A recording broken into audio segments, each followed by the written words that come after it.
हम आपको माघ मास में भीमाष्टमी की कथा सुनाएंगे। भीष्म कथा। माघ मास अष्टमी, यह अष्टमी भीमाष्टमी के नाम से प्रसिद्ध है।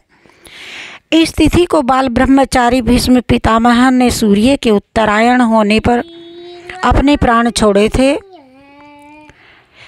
उनकी पावन स्मृति में यह पर्व मनाया जाता है। इस दिन प्रत्येक हिंदू को भीष्म पितामह के निमित्त कुछ तिल जल लेकर के तर्पण करना चाहिए। इस व्रत के करने से वर्ष भर के पाप नष्ट हो जाते हैं तथा मनुष्य सुंदर और गुणवान संतति प्राप्त करता है। कथा इस प्रकार से है। भीष्म पितामह हस्तिनापुर के राजा शांतनु के पुत्र थे। देव नदी भागीरथी श्री गंगा जी इनकी माता थी। और देखिए, अब प्रयागराज महाकुंभ मेला भी लगा हुआ है और यह व्रत सभी को करना भी चाहिए। और वहाँ पर करे तो और भी बहुत पुण्य का फल मिलता है।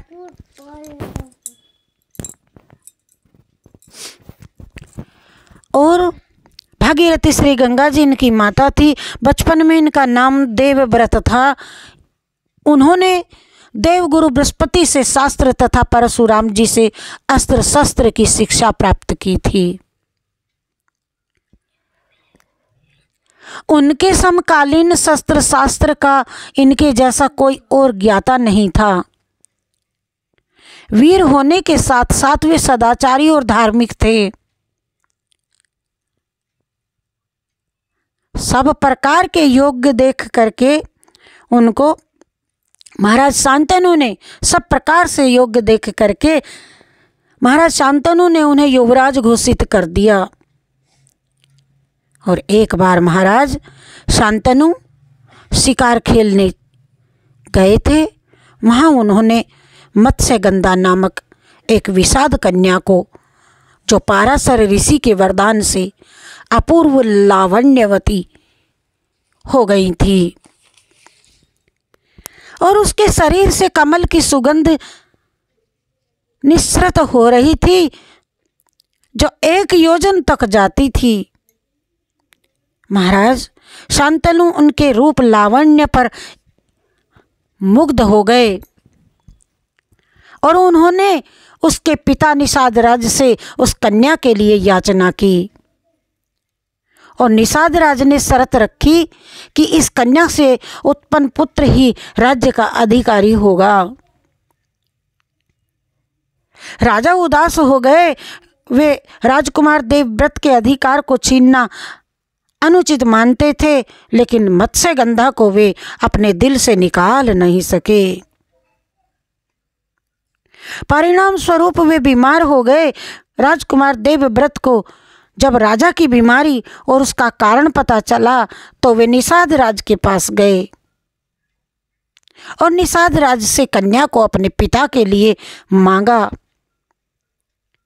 निषाद राज ने अपनी शर्त राजकुमार देवव्रत के सामने रखी कि देवव्रत ने कहा कि इस कन्या से उत्पन्न होने वाला पुत्र ही राज्य का उत्तराधिकारी होगा। और मैं सत्य की शपथ खाकर कहता हूं कि राज सिंहासन पर नहीं बैठूंगा। और इस पर निषाद राज ने कहा कि आप राज्य सिंहासन पर नहीं बैठेंगे, लेकिन आपका पुत्र मेरे दोहित्रों से राज सिंहासन छीन सकते हैं। ऐसा सुनकर राजकुमार देवव्रत ने सभी दिशाओं की ओर देवताओं को साक्षी मान करके आजीवन ब्रह्मचारी रहने और विवाह न करने की भीषण घोषणा कर दी और प्रतिज्ञा की कि भीषण प्रतिज्ञा के कारण ही उसका नाम भीष्म पितामह पड़ा। भीष्म पड़ गया और अपने पिता के सुख के लिए इतने बड़े व्रत को निभाने, इतने बड़े व्रत को निभाने वाले आजीवन बाल ब्रह्मचारी भीष्म का चरित्र हम सबके ही लिए अनुकरणीय है।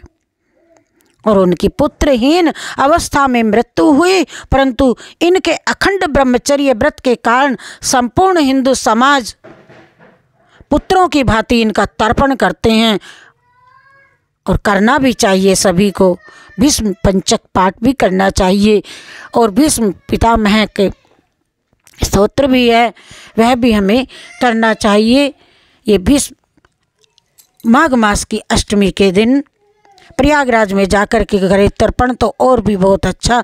सभी नदियाँ कहीं भी जाकर के करे तो बहुत पुण्य के भागी होंगे। माघ मास में सभी श्रेष्ठ कथाओं को कहते हुए उषा शर्मा शास्त्री आपसे विदा लेती है। जय श्री कृष्णा, जय राधे राधे। जय श्री कृष्णा, जय राधे राधे।